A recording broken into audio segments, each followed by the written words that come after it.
My name is Andrew, and I work in advertising.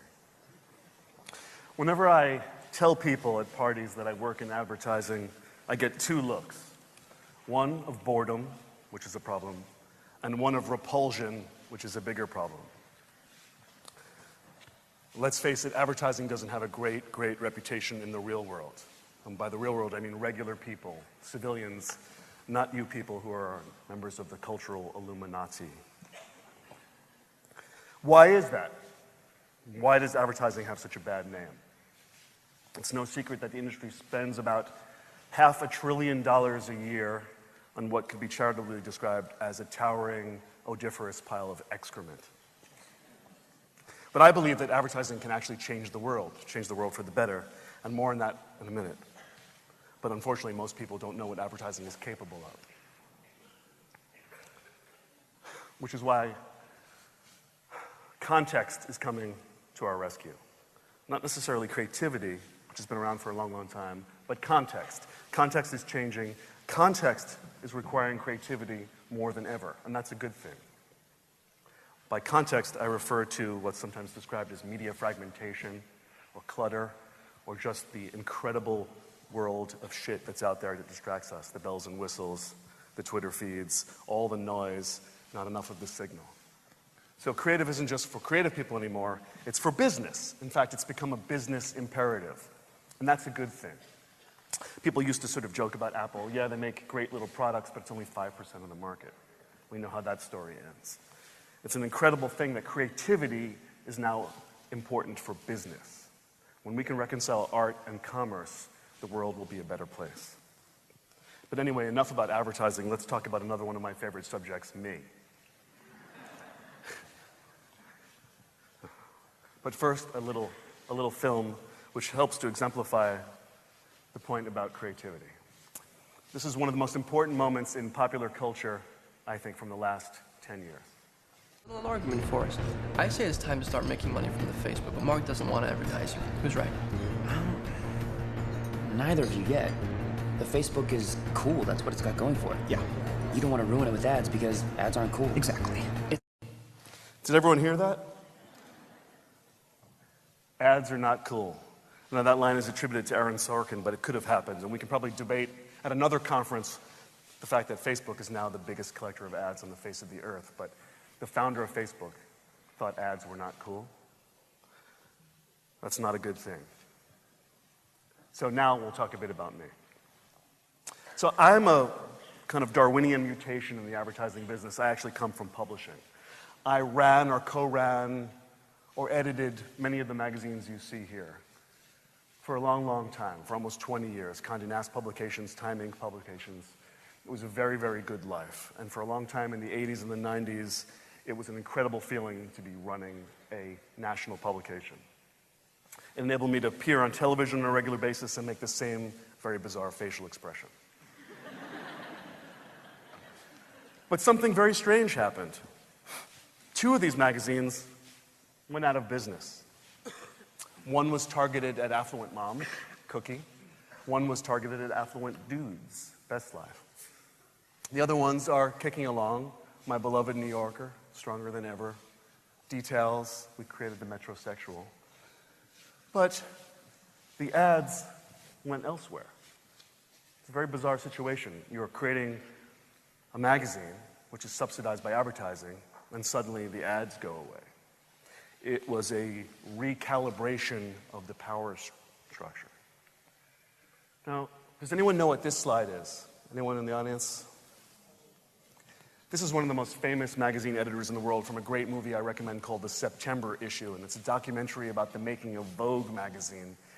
September 2009, the biggest issue in the history of the magazine, about 875 pages. And this is a rare sausage factory look into the inside of a magazine and how a magazine is made. Does anyone notice anything strange about the images on the wall? It's probably hard to see in this resolution. There are no ads.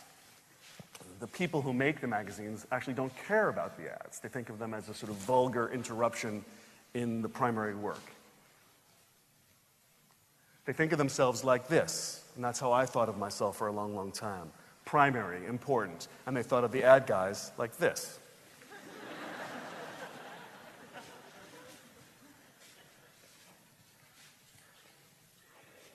And that was then. So there were two classes of people: the primary content makers and the secondary content makers. The secondary content makers, the ad guys, subsidize the primary content makers, the creative guys. And the two didn't really sort of fit together naturally. And we were talking about context before, so the context has changed now. We live in a world of unprecedented abundance. Unprecedented abundance. I don't think anyone actually is fully aware of how this has changed, how incredibly overabundant the amount of information is. I think we have to all acknowledge this and really take it very, very seriously. And this device exemplifies that, not because of its shiny and beautiful design, but because it can hold more content than I can consume in one day. I think that's significant. That's a change in the time-space continuum. No matter how much stuff I put on that, I can't absorb it all in one day. And it makes you think about what's important, what's primary, what's secondary, what's interesting, what's important, what's useful. It makes you just think. And think about this as we talk more about context. Look at this landscape. How can anyone possibly penetrate this? What do you do when there's too much? Does it require an entire repositioning of the way you think about what you do in the world? And then you add in this. And then this. The display advertising technology landscape. Just take a look at this. Look at all the players in the game who represent the context side of the equation where the content appears. Now look at this. This is the United States strategy in Afghanistan.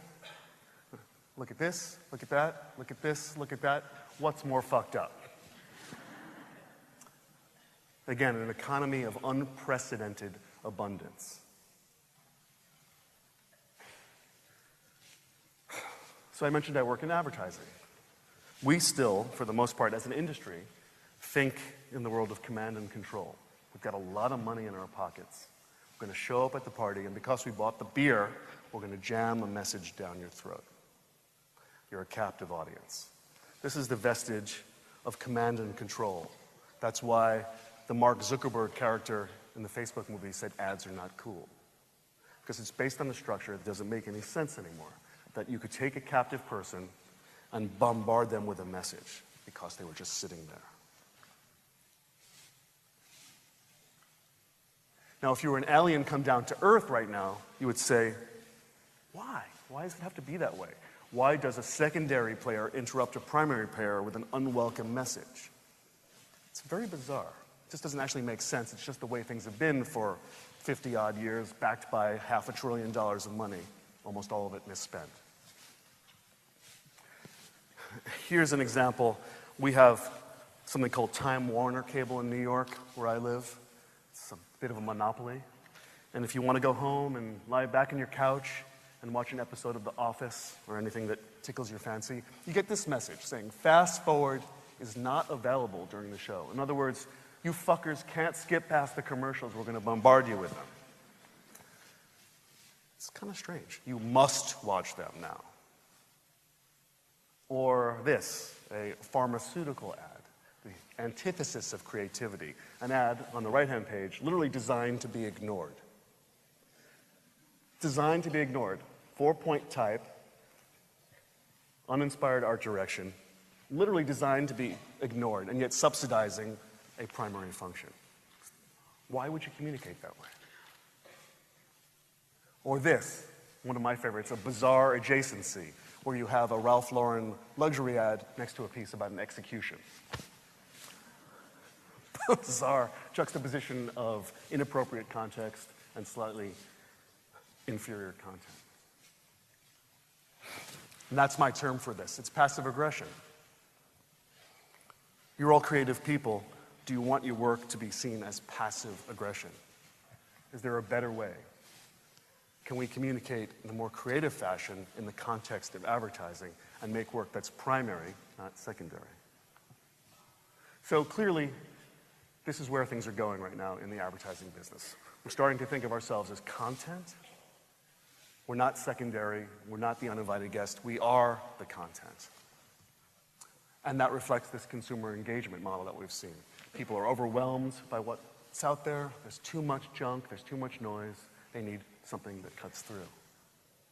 And that means more good, not more. And that's why I said it's a great time for creativity in the world. Creativity is more important than ever. Again, it's a business imperative because creativity cuts through. In the past, you cited the creativity and you thought it was self-evident. But the context makes creativity even more and more important. And again, that's a great thing for all of us here. Primary content wins, not secondary content. Stories worth telling, narrative, signal, not noise, good shit. This is the golden age of creativity. These are the fonts that you were talking about? It's not so bad. So we're having, again, a sort of paradigmatic shift in the way we think in the communications business. No more campaigns. Campaigns require lots and lots of money. It's a war analogy that doesn't make any sense anymore. It's about ideas that actually permeate into culture. We don't want to interrupt people. It's rude to interrupt people. We want to give things to the audience that they can take. We don't want to make pollution. We don't want to make rubbish. We want positive contribution to society. It's not just about paid media and the idea that the thing that you made that's beautiful is going to be supported by lots and lots of money. It's about being the content. And for God's sakes, it's not just about saying something to people, it's about doing something. Can your creativity involve people? Can you allow them to participate? And it's not just about being different, it's about being better. So the role of the creative, I believe, in the 21st century is to add value and make sense of a creative world. We can be positive, that we can make contributions. We don't necessarily have to confuse worth with worthiness. We just have to add something to a world that is too abundant and overwhelming. So now I'm going to show you a little work that I believe exemplifies this type of thinking. About 6 to 8 random pieces designed to solve very specific problems for very different clients. And the first one is for Bing and Jay-Z. For me, one of the best examples of a phenomena called SOLOMO, social, local, and mobile. So not long ago, the good people at Bing, Microsoft search engine, came to us. And they had a problem. There was another search engine that you may have heard of that was sort of popular. And the question was, how could you compete in the face of something that is inherently a verb? How could you break the Google habit? So when you're dealing with something that's a verb, it's like saying there's an alternative to oxygen, you should try it. It's very, very difficult. It's an entrenched behavior, and it requires something very, very big. One of the insights from our strategic team was that buzz drives trial, not particularly trenchant, but nevertheless true. When there's buzz around something, people are more inclined to try it, especially if, again, they're used to using something that's like oxygen. And that games, music, pop stars, reward, that creates buzz. At the same time, there was an unusual phone call. Jay-Z and Random House were putting out an autobiography, a lyrical autobiography. You may notice that his face was not on the cover. And there was genuine concern that this book would have difficulty selling. Now, sure, Jay is a huge international pop star, but it's an autobiography. Very, very dense, very, very text-heavy, lots of beautiful images, fairly expensive. What if this book doesn't sell? There was a need for a very, very big idea. Book marketing, I believe, is essentially a contradiction in terms. I'd love to see anyone's innovative book marketing idea. In the States, the approach is to wait for a positive review, hope for the good pull quotes, maybe run an image of the cover of the book with a rose on top of it. But for most cases, the expense is in the acquisition of the manuscript. So we had a rather complicated mission to create an epic launch worthy of Jay and to get people to shift away from Google. A not easy task. So I'm going to show you now a short case study on what transpired. Bing, Microsoft's search engine, came to us to drive trial of Bing search and maps and increase their relevance with a young audience. At the same time, we knew that Jay-Z would soon be launching his autobiography, Decoded. With one big idea, we harnessed this epic moment in pop culture, connected our client to a new demographic, and gave millions a reason to use Bing. We started by putting every page of Jay-Z's book out in the world, every day for a month prior to the book's release. But the pages weren't just randomly placed. Every page's location was inspired by the story on each page, putting Jay-Z's entire biography in context. Fans could actually walk through Jay-Z's life right where it happened, finding pages in 13 major cities in the US and abroad, searching for everything from huge iconic billboards to unique collectible items.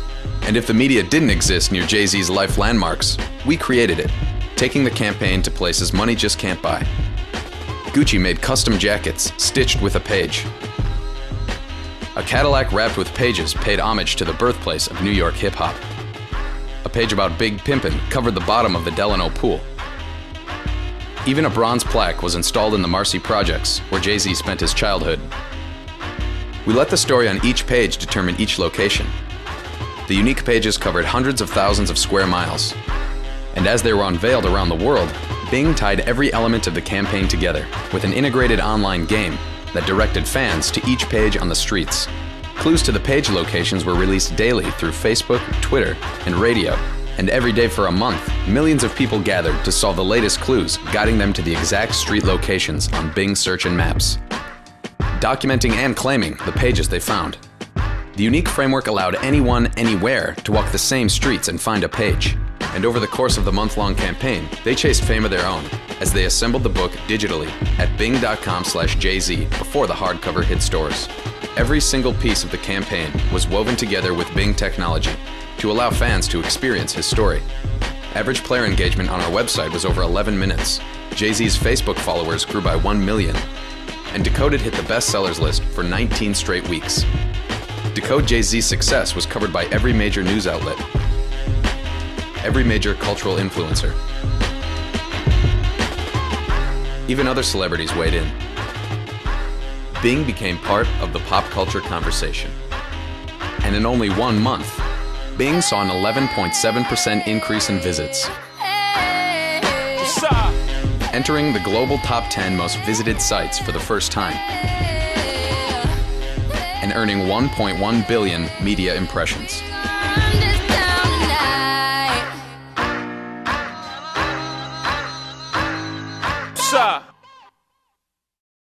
Thank you, thank you.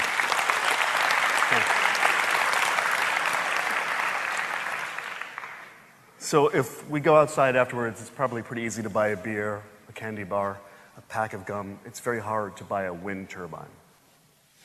Wind turbines are not something that consumers buy. Executives, big companies buy wind turbines. The question is, how can you get regular people to create demand for renewable energy? We were talking before about the idea that advertising can be a force for good, not just for selling candy bars. That the skills inherent, the thinking at agencies can shift the world. I think this is a nice example of that. So we have an interesting client called Vestas, which is a Danish company. They're the world's biggest manufacturer of wind turbines. And they needed a way for consumers to participate. They needed a way for people to do something. And the answer wasn't just a cliched ad filled with lots and lots of wind turbines. That's become visually boring, banal, expected. So we did something a little bit different. Sell more wind turbines. That's what Vestas, the world's leading wind energy company, tasked us with. But corporations and government are the only ones who can afford the 7-digit price tag. And today, CEOs are more concerned with the bottom line and balancing budgets than renewable resources. So we decided, instead of creating a disposable, traditional B2B campaign like every one of their competitors has for decades, we wanted to create a groundswell of pressure from the one group of people that CEOs must listen to: consumers. We decided to make energy and wind a consumer-facing ingredient. We are a society obsessed with making smarter, healthier choices.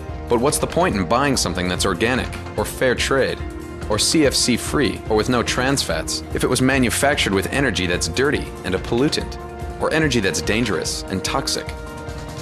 Introducing Windmade. the world's first product label and icon that highlights the products and services that are manufactured using clean, sustainable wind energy. An independent mark that allows consumers to see on the shelf how their products are made, elevating the entire energy industry to the forefront of consumer purchase decisions. But this is not just a campaign.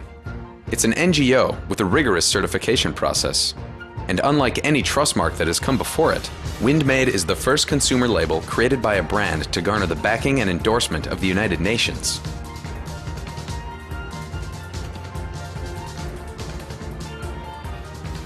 Windmade was launched this year at the World Economic Forum in Davos, Switzerland, and attended by some of the most powerful people in business and government. Windmade receives support from a tremendous group of founding partners, ranging from influential nonprofits to titans of industry to some of the world's most lovable brands, who along with Vestas, all recognize that through Windmade, energy will soon become one of the most important and visible ingredients of any product. And those consumers will soon demand that their products be created with sustainable energy. It's a very inspiring concept, the idea that we're now going to be able to understand and know what is actually powered by energy that is green. A lot of people want to make those choices but aren't really able to do so. What we've been talking about is how to make the world a better place and how to potentially help the world solve some of its biggest problems, and I think Windmade is one of those solutions. And as Windmade was celebrated in Davos, the initiative launched with TV commercials, print, and massive online content around the world. One of the founding partners, Bloomberg Media, created the Bloomberg Wind Index, a comprehensive index that ranks and highlights corporations all over the world that are embracing the most sustainable of energy sources, wind. In essence, making the manufacturing process of all corporations transparent for every consumer and CEO to see. Windmade was covered in every major international publication. And it was immediately recognized by the most influential voices within the energy space. At the world's largest sustainable energy summit in Abu Dhabi, Vestas won the prestigious Zayed Future Energy Award, and the $1.5 million first prize went to Windmade. And to prove once and for all that doing good is good for business, on the day of launch, Vestas stock price enjoyed its biggest rise in company history, and single largest of any company on the Danish Stock Exchange. But most importantly, the public embraced the idea. While this is just the very beginning of Windmade, every day more companies are embracing wind energy. Windmade proves that it's not the size of the campaign, but the size of the idea that matters, and that sometimes the most influential ideas can be no bigger than a postage stamp. And it won't be too long before the energy used to create something is displayed on everything we buy.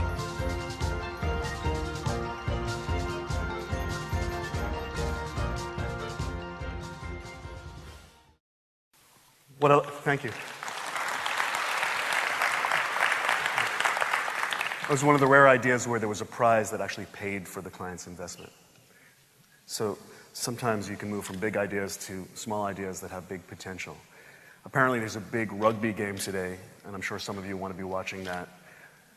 And you've made a little tension between seeing Shepard Fairey and watching the game, and that tension is maybe eating at you. And the question is, can you exploit something like that for creative gain? You want to be one place, but you have to be somewhere else. You want to do something, but you're devoted to someone else. Very, very common feeling. We work with Puma. We're their global agency of record, and Puma is a fantastic client because they're a very distant number 3. So they have to outthink rather than outspend. So the dear people at Nike can spend $25 million for a production, and love to have that kind of budget. Puma has to make the dollars go a bit harder. When we work on Puma football, and there was an interesting phenomena fairly recently. Match day happened on Valentine's Day. And in that tension was born a very fun idea.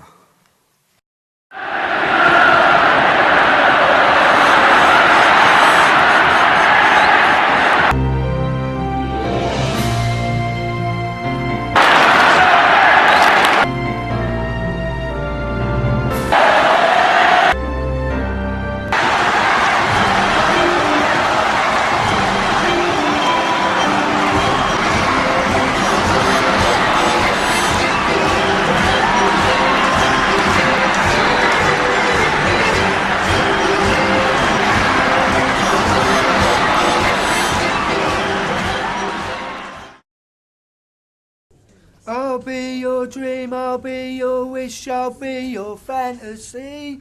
I'll be your hope, I'll be your love, be everything that you need. I love you more with every breath, truly, madly, deeply do. I will be strong, I will be faithful, cause I'm counting on a new beginning, a reason for living, a deeper meaning, yeah. I wanna stand with you on a mountain, I wanna bathe with you in the sea, I wanna lay like this forever, until the sky falls down on me.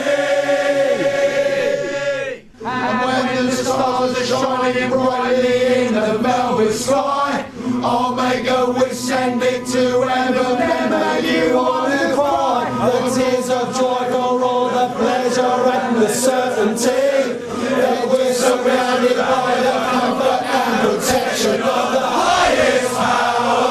In many hours, the tears devour you.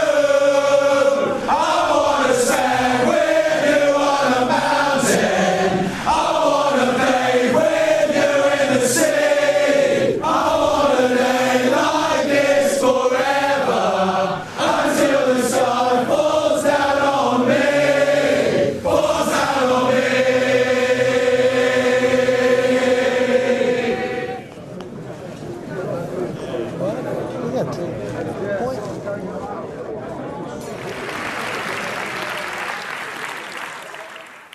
You know you're onto something when Lady Gaga calls you up and says, can we use the hard chorus to sing Alejandro?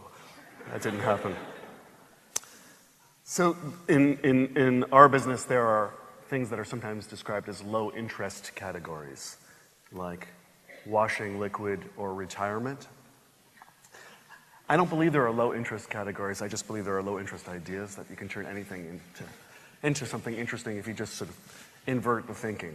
We work with a big old company called Prudential, which is a financial services company, and they offer retirement services. I would imagine that most of this audience, with the possible exception of an old person like me, is not thinking about retirement, but retirement is a fundamental human issue. How do you deal with some of this stuff? How do you get people to think about their lives? And the thing that people don't really talk about is what that first day is like. Imagine you've been working all your life and then suddenly you're not. So we decided to focus on day one for Prudential.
Classified as a senior citizen, but I don't feel like a senior citizen. It's kind of hard to make decisions by yourself all of a sudden. You've been making them with somebody else for 35 years. He said with marriage, when you start out, you take the woman and you get in a boat and the water is smooth as glass. He said then sometimes it might get a little choppy. He said sometimes it might get very choppy. He said the point is, though, if there's enough love, stay in the boat.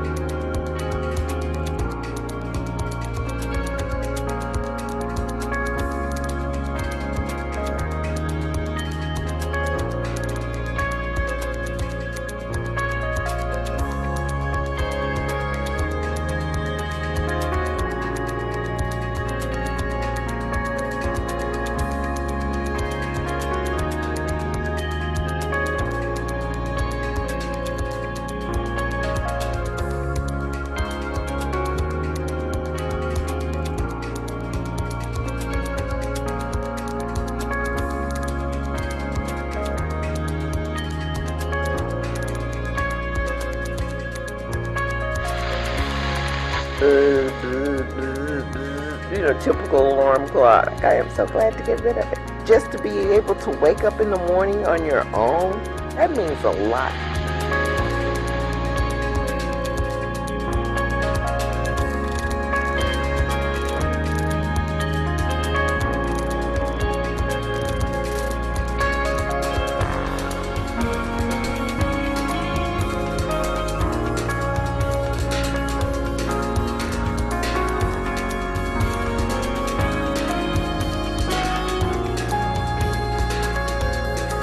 Day one. First day I've never had to answer to anybody for anything. Except Deacon.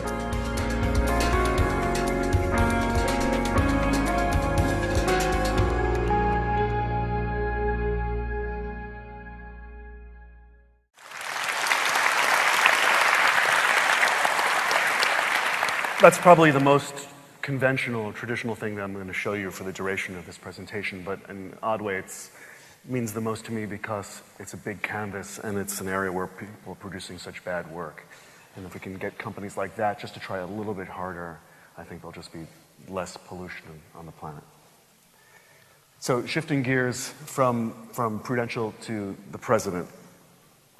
About 4 years ago, we got a call from the team for an emerging candidate named Barack Obama. At the time, Hillary Clinton was the presumptive candidate. I'm not sure how much you care about American politics, but this will get better. And the Obama team was concerned that this dynamic young candidate was scaring off older people because there was this youthful enthusiasm around him. If all the kids loved him, then he couldn't be for real. He didn't have the gravitas to handle the office. So how do you get older people to take a youth movement seriously? It's a great, great problem. And I think that it's a universal truth, whether you're in Dublin or Denver in Denmark, that the only group that grandparents listen to is their grandchildren. So we tried to create a movement that would essentially take all that youthful enthusiasm and focus it on an older demo. And it just happened that we were focusing specifically on a very unusual and unique demo, which was elderly Jews in the state of Florida.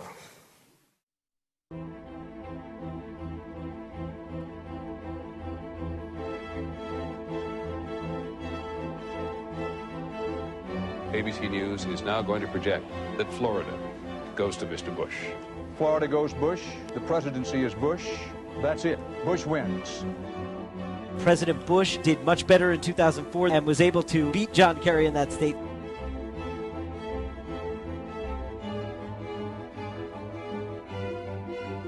McCain and Obama are in a dogfight over Florida.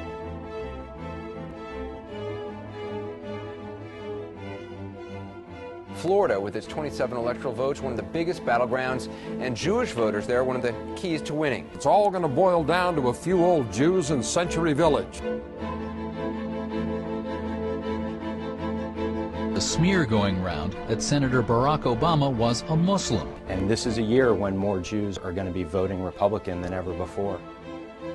Truthfully, our colors are different. A lot of Jewish white people here will not vote for a black man. For the 65 and older voter, the gap is widening.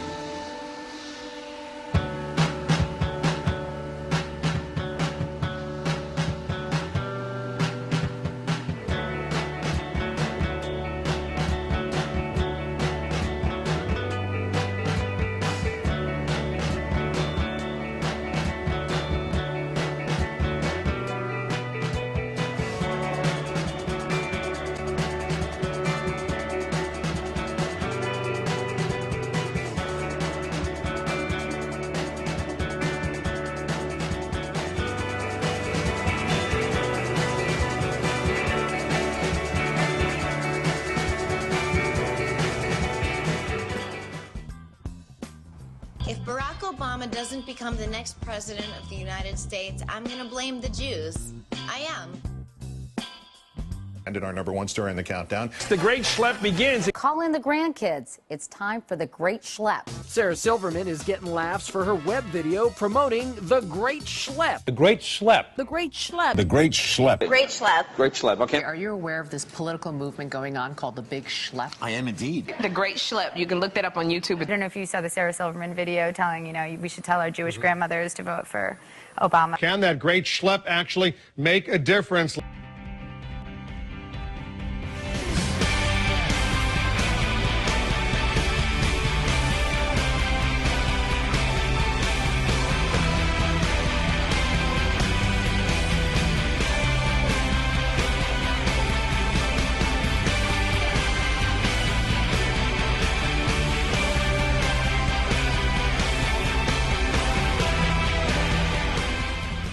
Get your fat Jewish asses on a plane to Florida.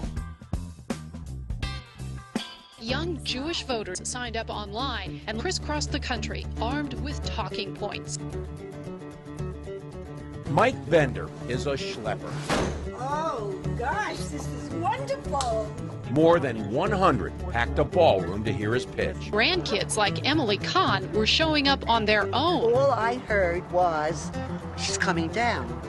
And this thrilled me no end. Taylor Magenheim, one of many schleppers, came all the way from Los Angeles to Florida. You gotta understand who Barack Obama is. Andrew Steinmetz came all the way from the University of Pennsylvania. Ari Kushner from Brooklyn, New York, with his 80-year-old grandmother, Mary. We talked about taxes, and I mentioned how great he was actually for Israel. What did seem to be working is the fact that she really wants me to get married. This election may all come down to a one-on-one conversation with a grandson. And I look at the latest poll, which shows that Florida are moving up. I guess Sarah Silverman's making her mark down there with the schlep. Decision 2008 election night. Florida has gone for Senator Obama. He ran up some bigger than expected margins in South Florida. He won by 3 points, 51% to 48%.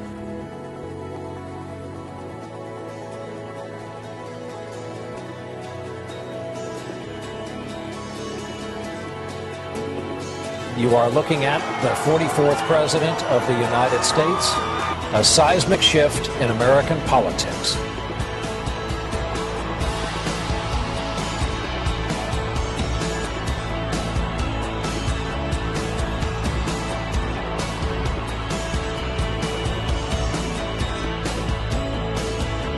I'm kind of changing my old mind and saying to myself, people are people.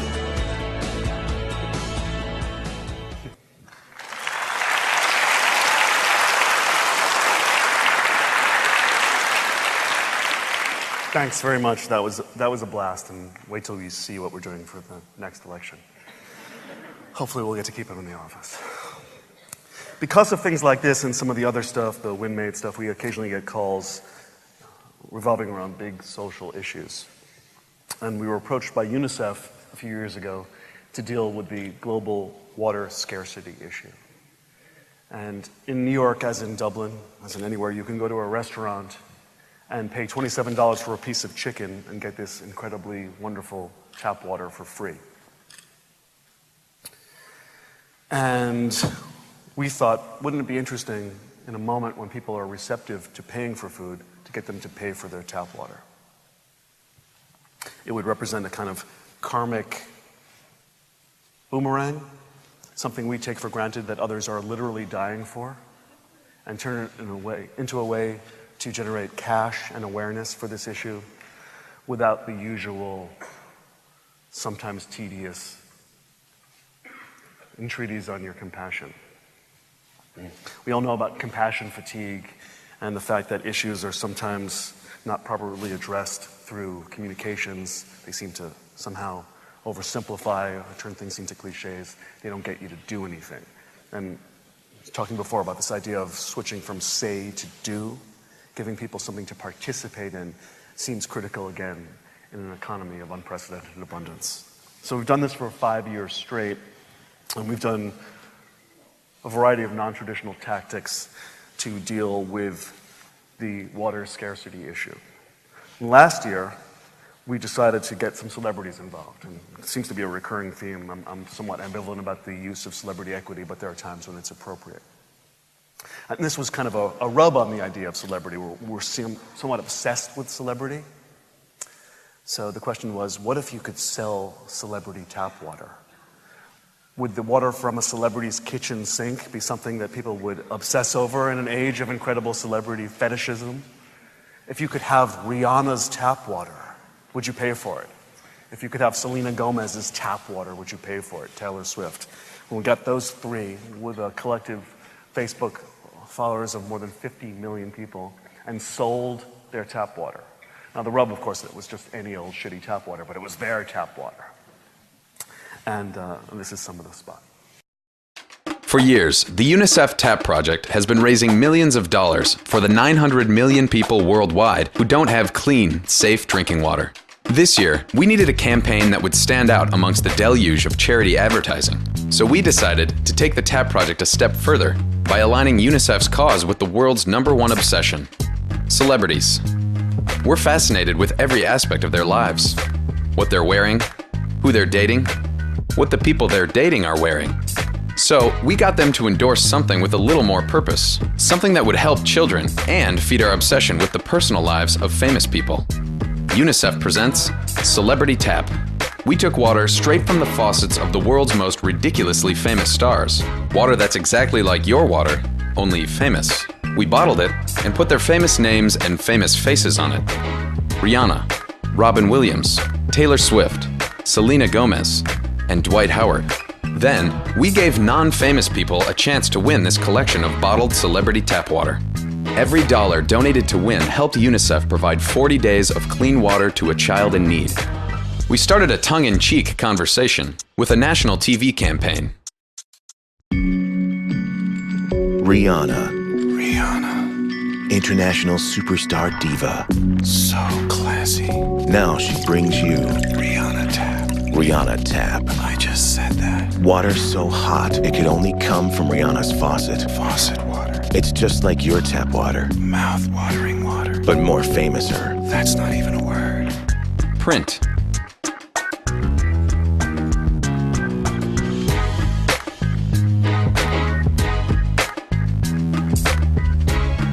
And outdoor, highlighting the celebrities in the collection.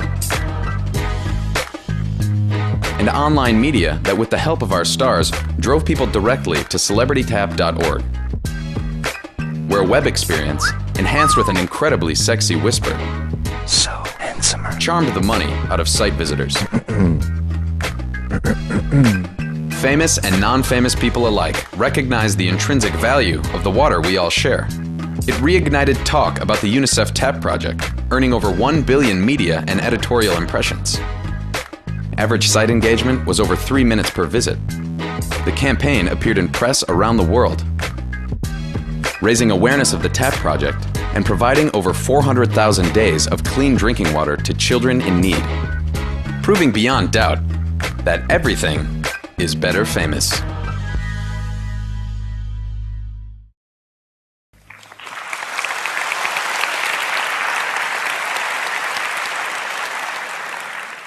Is everything better famous? It's a good question. It was interesting. People have talked about some failures and some successes. The UNICEF client was a little concerned that this would trivialize the issue. And I wonder if anyone feels that it actually trivializes the issue or it brings your attention to the issue. It's an interesting balance. Can you actually have fun with a dire social issue, or is that completely in bad taste? And we can just debate that later tonight. So a couple more, is that cool? We talked about low interest categories before. I'm here to talk to you about bath soap. My colleague from Pentagram pointed out that she was the only woman on the stage. Women are sometimes the victims of propaganda in the kitchen and the bathroom. And there's been years and years and years of spots, commercials, making the scrubbing of a tub into a happy, happy thing, when it is a kind of indentured servitude. Moreover, the stuff that you use to clean your tub is usually filled with phosphates and all kinds of bad shit that you don't necessarily want on your skin. We have the good fortune to work with a company called Method, which is one of the great challenger brands in the world. They make beautifully designed green cleaning materials that actually work as well. So the question was, could we take 50 years of bathroom cleaning cliches and turn them on their head? So I don't know if you've ever seen those sort of happy scrubbing bubbles in a spot, that old thing where they're anthropomorphized and they're happy and they're doing the work. We wanted to make them slightly darker figures. Shiny suds, we're shiny suds, we shine like only shiny suds. Shiny suds do a shine-tastic job, a shine-tastic job. Breakfast in 20. Morning! You've forgotten us already? Why are you still here? We're still here because you sprayed us here. We're chemical residue left over from your cleaner. Made from toxic ingredients. We give you the impression clean. And then we get to watch you clean. Now, if you'd please. Rubby-dubby, baby. You don't want to be late for work. Get in the tub, please. Oh, yeah. Wow, look at you. Jim is doing wonders on your core. Use the loofah. Loofah, loofah, loofah, loofah, loofah. Shiny suds, we're shiny suds. We shine like only shiny suds. Oopsie daisy. Do a fantastic job.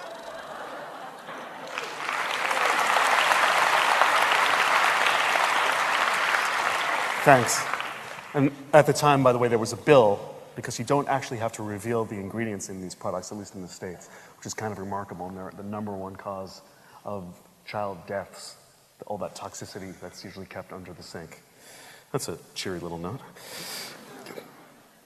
So, last spot I'd like to show you just a perverse little thing that we did that, in an odd way, is one of my favorite little films of all time, because it's just so utterly disturbing. I think someone was talking before about viral films. You can't just make a viral film, it goes viral, and it has to be based on that kind of holy shit insight. So when it lands in someone's inbox, they're inclined to forward it to friends. And in America, prepaid phones are not that popular. The kind of top it up as you go model doesn't really work for reasons that are probably too complicated to get into, but it's growing. It's growing. And we work with one of the biggest prepaid players in the country. And in doing a lot of research, there was an interesting thing that sort of that seemed to emerge, is that people hate their cell phone companies. They loathe them for a variety of different reasons. The hidden fees, the unexpected jumps in bills, the fact that they never answer your customer service requests, they're just hateful, evil corporations. And this company is very democratic, very transparent. They were not evil. So the campaign became no evil. No bills, no contracts, no evil. They would do everything they could to not be evil in the Google sense. But we needed a way to illustrate the evilness of cell phone world. Full stop. At the same time, there was a very interesting and slightly perverse phenomena happening in my country, perhaps elsewhere in the world, where people were putting random things into microwave ovens. Hopefully inanimate things like a bar of soap. And have you ever put a bar of soap in a microwave oven? It explodes into a beautiful, beautiful sculpture. Try it at a friend's house. I highly recommend it. So, parroting this phenomena, we made a film, which appeared to be real, that involved two young men putting a cell phone into a microwave. And most viral films are happy, goofy. This is the first viral horror film, because what happens at the end reveals what's inside your cellular device. Oh, fuck. It's not here. Sorry, folks. Okay. Sorry about that. Anyway, what happens is a giant monster comes out towards the end. A evil demon, and it's on our website, and I really apologize that somehow it's fallen off the presentation. Forgive me. It's very bizarre. So anyway, in closing, I just want to come back to a previous point. This is an incredible collection of creatives here. Creativity is the most important force in the world.